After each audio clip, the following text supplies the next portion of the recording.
Magandang umaga po sa inyo pong lahat, sa akin pong mga taga-subaybay. Ngayon po ay tayo po yung nagagamas po din sa may akin pong bakuran. Din po sa banda-banda po din sa unahan ng ari. Kaya pong medyo masukal na po ay yung pong mga gabi-gabi. Sobrang kating nga po sa kamay. Ako ay meron pong ipapakita po sa inyo. At samahan niyo po ako, meron po ako nakita doon na itlog. Hindi ko po alam kung anong itlog po ng ano po yun.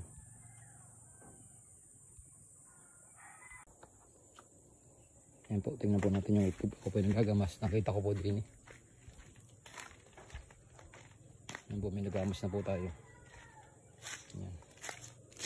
Ito yung nakita ko. Din po, nakita ko po din yung itlog.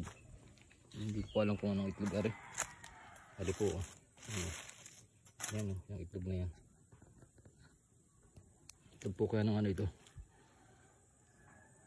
Ayan, mahaba po. Isang piraso lang po ito. Ayan o. Hindi ko alam kung anong itlog ito. Ayan o. Papakita ko nga po muna doon kay Itay, kay Bianan, kung anong itlog ito. Ayan o. Dadaling ko po muna. Baka kung ano po ito dito. Madamo po dito. Ayan o. Ayan po ang hinahawanan. Gawa po nung isang araw. Ayan po yung mga nakatambak po ngayon. Yung mga pinangarambutan. Yung pong isang umaga ay ang aking pong anak. Mapunta na po kami sa school. Nakakita po ng ahas doon po sa may harap po ng aming terrace.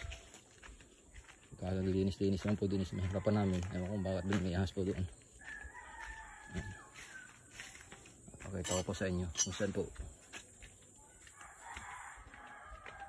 Kalinis lang po din Yan.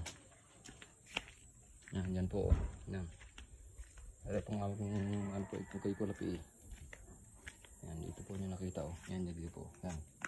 Ito po yung bahay namin, yung terrace. Yan. Yan po nakita Nasa lubong po niya yan. Yung posisyon magawa, yan po, bumalik po doon yung aso. Punta doon. So ito bakuran po yun. Kanilis po yun.